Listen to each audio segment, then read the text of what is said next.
नमस्कार। खबर विशेष में आपके साथ मैं हूं आयुष सूर्यवंशी। बड़ी खबर है, यूपी में हिंसा पर सूफी खानका एसोसिएशन का बयान सामने आया है। खानका एसोसिएशन ने पीएफआई पर एक बहुत बड़ा आरोप लगाया। कल की हिंसा पीएफआई का देश के प्रति अघोषित युद्ध है, ये खानका एसोसिएशन की तरफ से कहा गया है। हिंसा के पीछे पाक आतंकी मुल्ला आसिफ अशरफ जलाली है, कौसर मजीदी की तरफ से कहा गया है। आतंकी जलाली के व्हाट्सएप ग्रुप में कई भारतीय जुड़े हुए हैं। व्हाट्सएप ग्रुप में जिन राज्यों के लोग जुड़े वही हिंसा हुई है। सूफी खानका एसोसिएशन के अध्यक्ष कौसर मजीदी की तरफ से दरअसल कहा गया है। खानका एसोसिएशन की तरफ से जानकारी दी गई। इसके पहले भी पीएफआई को लेकर तीखे सवाल खानका एसोसिएशन पूछ चुका है। कौसर मजीदी ने इससे पहले गृह मंत्री अमित शाह को भी इसके सिलसिले में लेटर लिखा था। अब एक बहुत बड़ा आरोप पीएफआई पर सूफी खानका एसोसिएशन की तरफ से। सूफी खानका एसोसिएशन के अध्यक्ष कौसर मजीदी की तरफ से आरोप लगाते हुए कहा गया कि यह हिंसा पीएफआई का अघोषित युद्ध है देश के खिलाफ, और इसमें पाकिस्तानी आतंकी भी शामिल है। आतंकी जलाली इसमें शामिल है। व्हाट्सएप ग्रुप्स के जरिए भारत में भी लोगों को जोड़ा गया है, और जिन प्रदेशों में लोग हैं, जिन प्रदेशों के लोग इसमें अकाउंट्स में जुड़े हुए हैं, वही हिंसा हुई है, ये कहना है कौसर मजीदी का। सूफी खानका एसोसिएशन की तरफ से एक बड़ा आरोप पीएफआई पर लगाया गया, और इससे पहले जब पीएफआई की कार्यकारिणी की बैठक हुई थी, उस वक्त भी सूफी खानका एसोसिएशन ने सवाल पूछे थे, आरोप लगाया था, और गृह मंत्री अमित शाह को बाकायदा लेटर लिखकर आगाह करने का जिक्र किया गया था कि पीएफआई पर बैन लगाया जाए, वरना देश में इस तरह की घटनाएं बढ़ेंगी। क्या ये वही सिलसिला है? क्या ये वही हिंसा है जिसका जिक्र किया था कौसर मजीदी ने? बड़ा सवाल अपने आप में उठ रहा है। आतंकियों के व्हाट्सएप ग्रुप में कई भारतीय जुड़े हुए हैं, ऐसा दावा कौसर मजीदी की तरफ से किया गया। शहर दर शहर जिस तरह से कल हिंसा की तस्वीरें सामने आई, पश्चिम में मुरादाबाद से लेकर सहारनपुर, देवबंद और फिर पूर्वांचल में जिस तरह से प्रयागराज में घटनाएं हुई।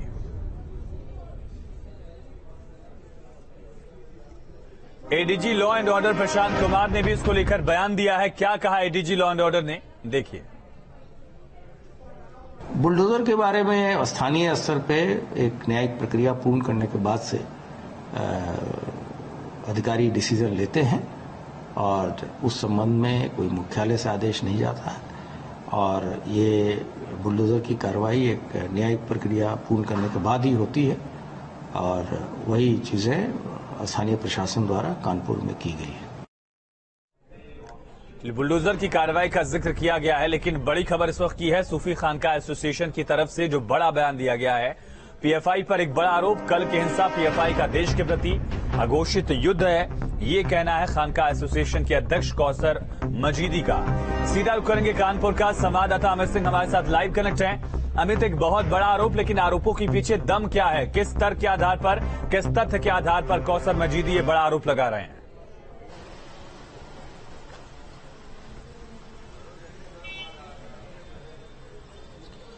देखिए आयुष, पहले ही सूफी खानका एसोसिएशन ने यह आरोप लगाया था कि ये जो तमाम तरह के जो उपद्रव हो रहे हैं, जो हिंसा हो रही है, इसके पीछे कहीं न कहीं पीएफआई है। और उन्होंने पाक आतंकी मुल्ला अशरफ अली जलाली, जो कहीं न कहीं इस पूरे कनेक्शन में उसका भी अब इसका कनेक्शन की बात कर रहे हैं सूफी खानका एसोसिएशन के राष्ट्रीय अध्यक्ष। उन्होंने कहा कि इसके पहले उन्होंने 2021 में ही शिकायत की थी कि उसका एक ग्रुप चलता है, व्हाट्सएप ग्रुप।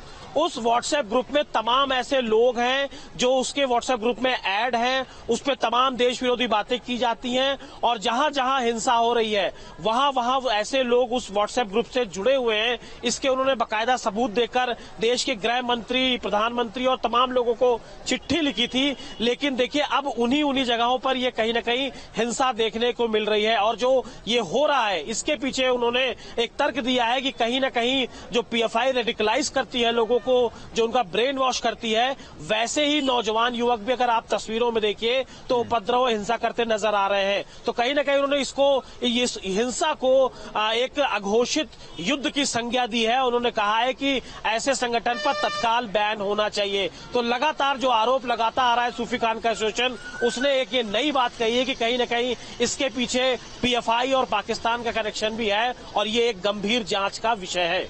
पीएफआई की बैठक के बाद भी खानकाह एसोसिएशन के अध्यक्ष कौसर मजीदी ने कई बड़े आरोप लगाए थे। अमित, अब क्या कहना, क्या आगे भी इस तरह की घटनाएं हो सकती हैं? क्योंकि उनका कहा हुआ सच हो रहा है, ऐसा उनका दावा अगर है, तो फिर आने वाले वक्त में क्या इस तरह की घटनाएं और दिख सकती हैं उत्तर प्रदेश में? क्या कह रहे हैं कौसर मजीदी?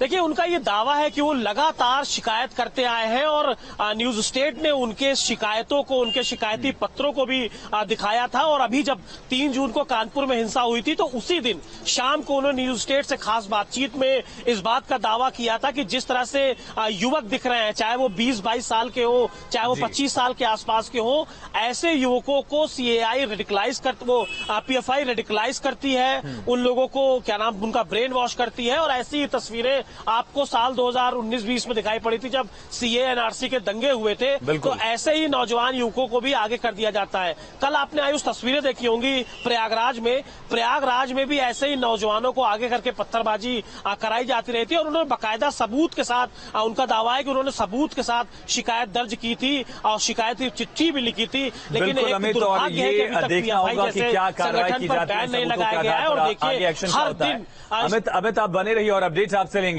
कानपुर के बाद प्रयागराज में उपद्रव हुआ। दोनों शहरों में हिंसा का ट्रेंड एक जैसा ही था।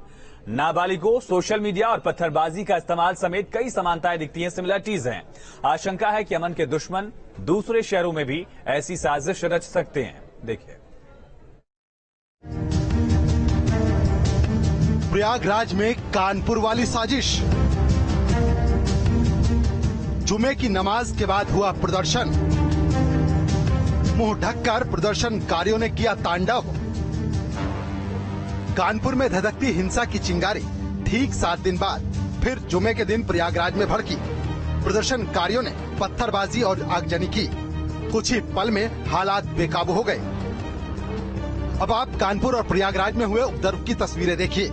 शहर और तारीख तो जरूर बदली, मगर तस्वीर एक जैसी। जुमे यानी शुक्रवार का दिन और नमाज के बाद का वक्त। कानपुर में 3 जून को जुमे की नमाज के बाद नुपुर शर्मा के विवादित बयान के विरोध में प्रदर्शन हुआ। नई सड़क इलाके में बाजार बंद कराते वक्त 2 समुदाय के लोग आमने सामने आ गए। जमकर बवाल हुआ, पत्थरबाजी हुई। उपद्रवियों ने मुंह ढककर पत्थरबाजी की। हिंसा से पहले सोशल मीडिया प्लेटफॉर्म का सहारा लेकर धर्म विशेष के लोगों को फर्जी मैसेज भेजे गए। उनकी धार्मिक भावनाओं को भड़काया गया। कानपुर उपद्रव के ठीक 7 दिन बाद 10 जून को प्रयागराज में हुए बवाल की तस्वीरें देखिए। संगम नगरी में भी कानपुर की तर्ज पर ही जुमे की नमाज के बाद प्रदर्शन हुआ। वजह भी वही, नुपुर शर्मा की विवादित टिप्पणी का विरोध। प्रदर्शन के दौरान अचानक बवाल हुआ। प्रदर्शनकारियों ने पत्थरबाजी की। प्रयागराज मंडल के एडीजी कानून व्यवस्था हालात काबू करने मौके पर पहुंचे। उपद्रवियों ने एडीजी की गाड़ी पर भी पत्थरबाजी शुरू कर दी। पुलिस ने आंसू गैस के गोले छोड़े। उपद्रवियों ने सुरक्षा बलों को निशाना बनाकर पत्थरबाजी की। प्रयागराज में भी कानपुर की तरह सोशल मीडिया के जरिए मैसेज भेजकर लोगों को भड़काया गया। संगम नगरी को सुलगाने में बाहरी लोगों पर आरोप लगे हैं। वो बच्चे थे, 18 साल, 16 साल, 12 साल के लड़के थे। नमाज पढ़ के निकले, कोई ऐसी वही कंडीशन ही नहीं थी। अब जो भी थे, यहाँ भी जो आए हैं बाहरी लोग थे। कानपुर और प्रयागराज के बीच करीब 200 किलोमीटर का फासला है, मगर दोनों शहरों में एक ही तरीके से बवाल हुआ। संगम नगरी को सुलगाने के लिए भी जुमे के दिन को ही चुना गया। साजिश के तहत पहले से रखे थे ईंट पत्थर और बम। हिंसा के लिए कम फोर्स वाली जगह चुनी गई। हिंसा के दौरान नाबालिग लड़कों को आगे रखा गया। लोगों को भड़काने के लिए सोशल मीडिया से माहौल बनाया गया। प्रयागराज के अलावा सहारनपुर, देवबंद, मुरादाबाद, हाथरस और फिरोजाबाद में भी कानपुर हिंसा की तर्ज पर जुमे की नमाज के बाद प्रदर्शन शुरू हुआ, मगर पुलिस की मुस्तैदी के चलते वक्त रहते हालात पर काबू पा लिया गया। संगम नगरी के शैतानों को सजा दिलाने के लिए पुलिस साजिश की परतें खोलने में जुटी है। Team news state. और इसी बीच एक बड़ी खबर है प्रयागराज से। हिंसा का मास्टरमाइंड पुलिस हिरासत में है। इस वक्त की बड़ी खबर न्यूज स्टेट पर जावेद पंप की पहली तस्वीर आपको दिखाते हैं। जावेद पंप, सैफ, कैफ, फैजान, पैट हिंसा के मास्टरमाइंड बताए जा रहे हैं और हिंसा में जावेद पंप की बेटी का नाम भी सामने आ रहा है। इससे पहले हिजाब मुद्दे को लेकर भी उसकी बेटी की तरफ से बयान दिया गया था। कुछ और घटनाओं में शामिल होने के आरोप लग रहे हैं। देखना होगा कि पुलिस उसको लेकर क्या कहती है। लेकिन प्रयागराज में अभी तक 29 गंभीर धाराओं में मुकदमा दर्ज कर लिया गया है। 68 लोगों की गिरफ्तारी हो गई है। 5000 अज्ञात के खिलाफ एफआईआर दर्ज की गई है। चिन्हित किया जा रहा आरोपियों को और हिंसा के सभी आरोपियों पर गैंगस्टर लगेगा, गुंडा एक्ट लगेगा। एनएसए के तहत भी कार्रवाई हो सकती है। इस वक्त की बड़ी और अहम खबर है प्रयागराज में हिंसा के मामले को लेकर 29 गंभीर धाराओं में मुकदमा दर्ज किया गया। देखिए,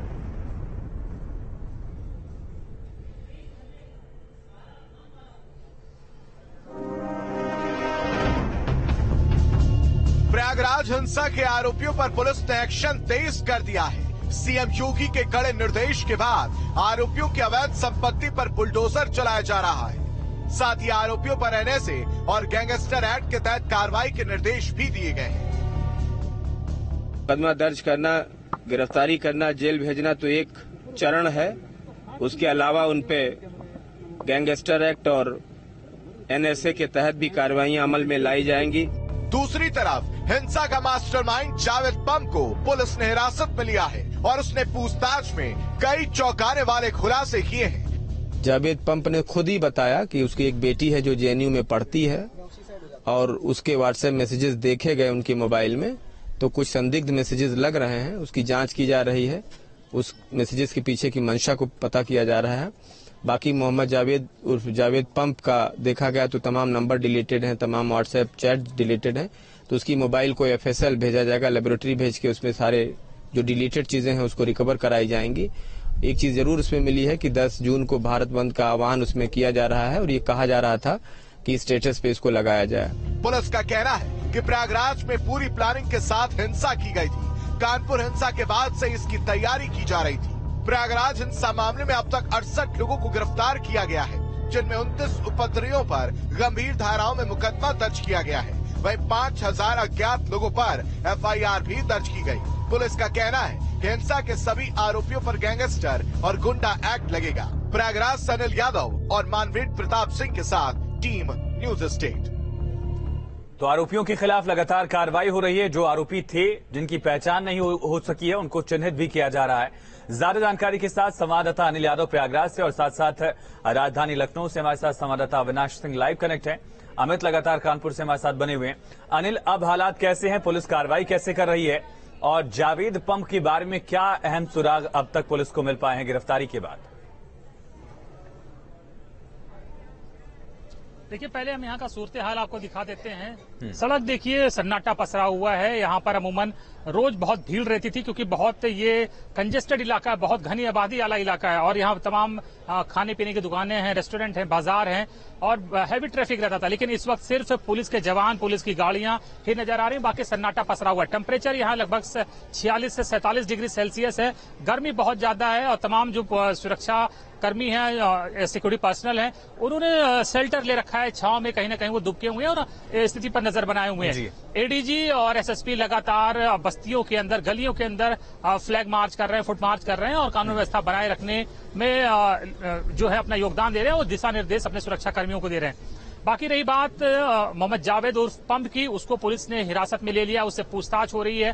पूछताछ में बहुत चौंकाने वाले खुलासे आए हैं। सैफ और कैफ, ये दो भाई, इनका भी नाम सामने आया है। फैजान पठान का नाम सामने आया है कि ये सब लोग इन्वॉल्व थे इस पूरी हिंसा को सरंजाम तक पहुंचाने के लिए और बिल्कुल पैटर्न वही था जो कानपुर में था। कानपुर के पैटर्न की तरह यहाँ पर हिंसा की गई। पहले नमाज पढ़ी गई, उसके बाद भीड़ जो है अचानक से सड़क पर आ जाती है, गलियों से निकलती हुई और हमला कर देती है पुलिस पर। लेकिन कानपुर में देखा था कि भीड़ एक ही तरफ से आ रही थी और एक ही तरफ से उसने हमला किया था। लेकिन यहाँ अलग अलग गलियों से आई थी छापामार युद्ध नीति के तहत।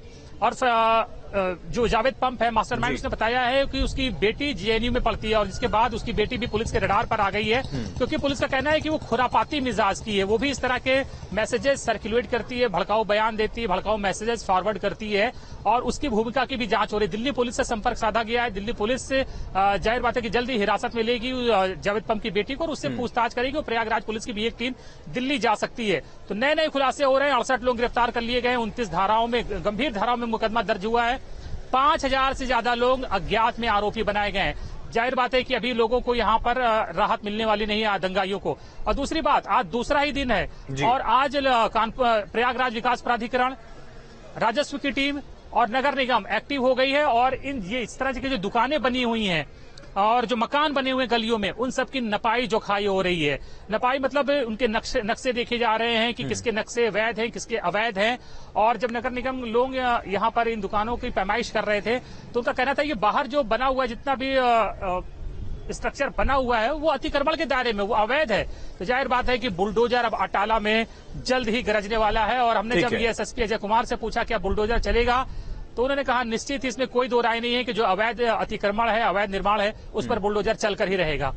अविनाश, मुख्यमंत्री लगातार मॉनिटरिंग कर रहे थे, एसीएस होम की तरफ से सख्त निर्देश दिए गए थे, खुली छूट थी कि किसी भी तरह से हिंसा पर काबू पाया जाए। आज एक अहम बैठक भी होने वाली है लखनऊ से, किस तरह से इन तमाम चीजों को मॉनिटर किया जा रहा है?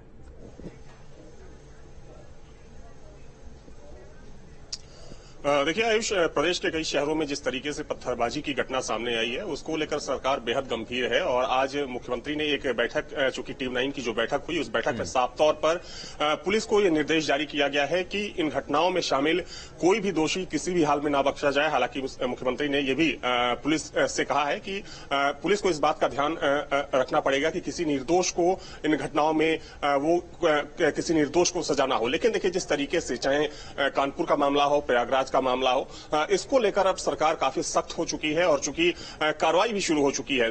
देखा जाए तो शाम में जो जिलों पूरे प्रदेश भर के तमाम जो पुलिस कप्तान हैं और जो डीएम हैं, उनके साथ वीडियो कॉन्फ्रेंसिंग के जरिए मुख्यमंत्री की एक अहम बैठक होने वाली है। और माना जा रहा है कि उस बैठक में किस तरीके से इन घटनाओं को रोका जा सकता है और जो एलआईयू का कहीं ना कहीं फेल्योर नजर आता है उसको किस तरीके से दुरुस्त किया जा सकता है। चूंकि पीएफआई का नाम बार बार इन घटनाओं में आ रहा है, तो पीएफआई पर किस तरीके से अंकुश लगाया जा सकता है। जो शरारती तत्व हैं, जो दंगाई हैं, उनको किस तरीके से उनको रोका जा सकता है। तो इन तमाम चीजों को लेकर माना जा रहा है कि आज शाम में होने वाली बैठक में मुख्यमंत्री जो तमाम पुलिस अधिकारी होंगे और जो प्रशासनिक अधिकारी होंगे उनको निर्देशित करने वाले हैं। लेकिन देखिए, एक बात तो बिल्कुल साफ है कि जो भी लोग इन घटनाओं में शामिल हैं उनके खिलाफ सरकार कोई भी नरमी नहीं। लेकिन ऐसी घटनाएं आगे न हो, इसके लिए अविनाश क्या तैयारियां की जाएंगी, मुख्यमंत्री क्या निर्देश दे सकते हैं? क्योंकि हमने देखा कानपुर में जो घटना हुई उसके बाद तमाम शहरों में तैयारियां थी, प्रयागराज में खुद इतनी तैयारी थी, उसके बावजूद घटना हुई। ये चीजें आगे न रहें, इसके लिए क्या कोशिश?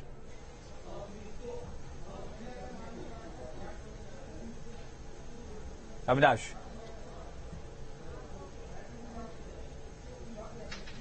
बिल्कुल, देखिए ये सच है कि चूंकि पहले कानपुर में ऐसी घटना देखने को मिली, हालांकि उससे पहले अगर बनारस में भी कुछ चीजें ऐसी सामने आई थी। हालांकि तब माना जा रहा है कि अब आने वाले समय में ऐसी घटनाएं ना हो, उसको लेकर चूंकि कुछ पुलिस अधिकारियों को फटकार भी लगाई जा सकती है। क्योंकि कल सहारनपुर में भी ऐसी तस्वीर देखने को मिली थी, हालांकि वहां पर भी कुछ गिरफ्तारियां हुई हैं। लेकिन देखिए, सबसे बड़ा सवाल यह है कि कानपुर की घटना के बाद पुलिस ने पहले से ही, जो पुलिस का एलआईयू है, जो इन चीजों को पहले से पता लगाती है, आखिर वो फेल क्यों हुई? क्योंकि ऐसी जानकारी प्रयागराज में पहले से आ रही थी कि कुछ ऐसे मैसेज सर्कुलेट किए जा रहे हैं और लोगों से अपील की जा रही है कि वे इन प्रदर्शनों में शामिल हों।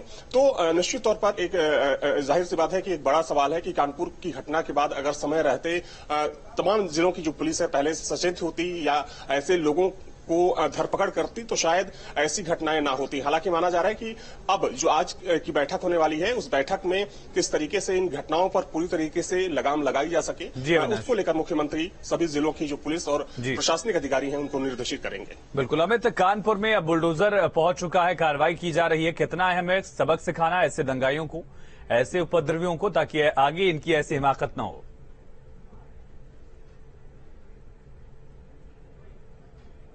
चलिए इसी बीच एक बड़ी खबर का रुख करेंगे। अटाला से जुड़ी ये बड़ी खबर है। न्यूज स्टेट पर मास्टरमाइंड जावेद पम की बेटी से जुड़ी बड़ी जानकारी है। बड़ी खबर है न्यूज स्टेट पर, मास्टरमाइंड जावेद पम की बेटी से जुड़ी हुई। चलिए सीधा रुख करेंगे कानपुर का। संवाददाता मानवेंद्र प्रताप सिंह हमारे साथ प्रयागराज से लाइव कनेक्ट हो गए। मानवेंद्र, क्या जानकारी है?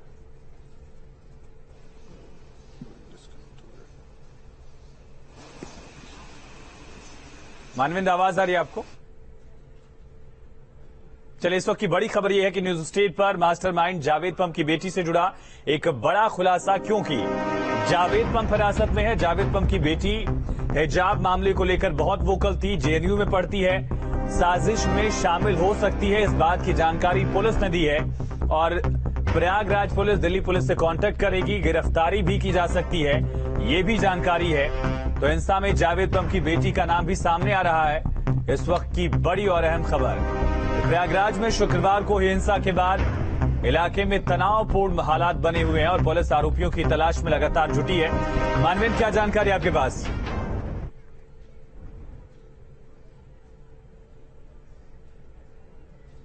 देखिए, जिस तरह से ये पूरा बवाल हुआ था, इसमें पुलिस की तरफ से जो मुख्य साजिशकर्ता के तौर पर जावेद मोहम्मद, जो कि एक सोशल एक्टिविस्ट हैं, उनका नाम लिया गया था और उनकी गिरफ्तारी भी की गई थी। साथ में ये भी कहा गया था कि उनकी जो बेटी हैं, जो जेएनयू में पढ़ती हैं, स्कॉलर हैं, वो भी इसमें शामिल हैं।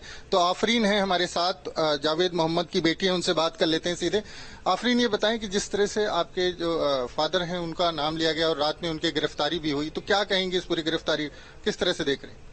देखिए, सबसे पहली बात जो ये समझने की जरूरत है वो ये है कि इलाहाबाद में ये बहुत ही जानी हुई बात है कि मेरे फादर बहुत ही पीस लविंग, अमन पसंद शख्सियत रहे हैं और उनका बहुत ही शांत स्वभाव रहा है और कोई भी ऐसा इंसिडेंट नहीं है जिसको कोई पिन पॉइंट करके कह सके कि इन्होंने कभी बवाल करने की कोशिश की गई हो, जिस तरह लोग बता रहे हैं। तो उस लिहाज में उनको कॉन्स्पिरेटर बताना और बोलना कि ये मास्टरमाइंड है किसी वायलेंस का, किसी प्रोटेस्ट का, तो ये सरासर एक तरीके से एक अमन पसंद सिटीजन के माथे पे मिट्टी मलने बराबर है कि आप अपने ही सिटीजन्स को बुरा दिखा रहे हैं।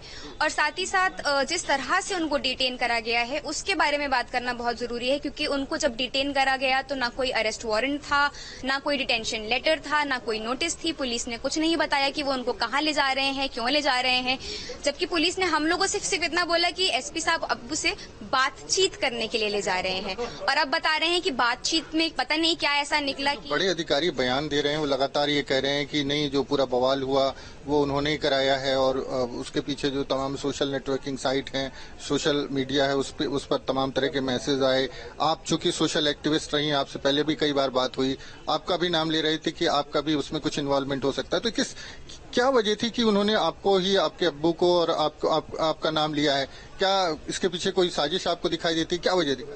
देखिए, साजिश है कि नहीं है इसके बारे में तो मुझे नहीं पता है, लेकिन एक ये बात बहुत ही क्लियर है कि ये उन लोगों को परेशान करने का एक तरीका बन गया है जो अमन पसंद हैं। इनफैक्ट आप अगर मेरे फादर की फेसबुक टाइमलाइन पे जाएं और आप फ्राइडे में मेरे फादर ने क्या क्या पोस्ट करे हैं उनको देखें, तो उसमें आपको सिर्फ और सिर्फ अमन और शांति के मैसेज दिखेंगे और कुछ भी नहीं दिखेगा। और उसके बाद अगर प्रशासन कहता है कि वो कुछ भड़काऊ भाषण उन्होंने कुछ भड़काऊ पोस्ट लिखे हैं या कुछ ऐसी बातें करी हैं, तो ये सोचने में मजबूर कर देता है कि प्रशासन ऐसी बातें क्यों कर रहा है, क्यों एक ऐसे इंसान को परेशान करने की कोशिश कर रहा है जिसने हमेशा प्रशासन के साथ कोऑपरेट करा है, हमेशा ऐसी चीजें करी हैं जिसने इस शहर में लोगों की दूरी कम ही करी है। कल कहाँ थे आपके अब्बू? कल पूरा दिन जब बवाल हुआ तो वो उस वक्त कहाँ पर मौजूद, घर पर थे, कहाँ थे? बिल्कुल, वो पूरे वक्त घर पे ही थे और कहाँ जाएंगे, इतनी गर्मी पड़ रही है, किसी के पास जिस कदर गर्मी पड़ रही है। कुछ दिन पहले इलाहाबाद मुल्क भर में सबसे ज्यादा गर्म शहर में उसका शिनाख्त हुआ, तो उस लिहाज में घर पे ही थे। गर्मी में कौन कहाँ जाएगा, बगल जो करीब की मस्जिद है वहाँ पे उन्होंने जुमा की नमाज पढ़ी और घर वापस आ गए। अफरीन, हमने देखा है कि आप और आपके फादर जो सोशल इश्यूज थे उसको लेकर के एक्टिव रहते थे, तमाम जो चाहे वो नकाब का विवाद रहा हो और भी तमाम जो इश्यूज थे उस पर काफी मुखर रहे हैं। तो कई बार इस तरह के जो कई ऐसे मामले सामने आते हैं कि लोग कहते हैं कि नहीं, वो जो लोग प्रोटेस्ट कर रहे थे CNRC में या जो हिजाब को लेकर के बहुत ज्यादा एग्रेसिव थे, वो उसके साथ ही कुछ और भी काम कर रहे थे, कुछ लोगों को उकसा रहे थे, कुछ एक ऐसी जमात तैयार कर रहे थे जो इस तरह का उपद्रव कर सके। तो इस पूरे परिप्रेक्ष्य में क्या कहेंगे? देखिए, ये बहुत ही मजाकिया सी बात लगती है। एक इंसान जो अपने मुल्क को के संविधान के दायरे में रहकर, चलिए, कितना संविधान मानते हैं, कितनी शांति पसंद शख्सियत है जावेद पंप, ये पुलिस पूछताछ में पता चलेगा। मानवेंद्र, आपका बहुत शुक्रिया इस बातचीत के लिए, इस जानकारी के लिए। और तमाम जानकारी दी गई है अविनाश की तरफ से, अमित की तरफ से, और साथ साथ अनिल हमारे साथ कनेक्ट थे। बड़ा सवाल यह है कि जावेद पंप पर यह बड़ा आरोप है कि उसी ने इस पूरी साजिश को रचा है। पीएफआई के लिंक सामने आ रहे हैं, फंडिंग के सवाल उठे हैं और बिना किसी प्री प्लानिंग के इतना बड़ा ये इस घटना को अंजाम देना पॉसिबल दिखता ही नहीं है, मुमकिन ही नहीं है। इस वजह से भी लगातार पुलिस एक एक पहलू को लेकर परत दर परत पड़ताल कर रही है। एक छोटी सी ब्रेक के लिए यहां पर रुकते हैं, खबरें लगातार जारी हैं, बने रहिए न्यूज स्टेट के साथ।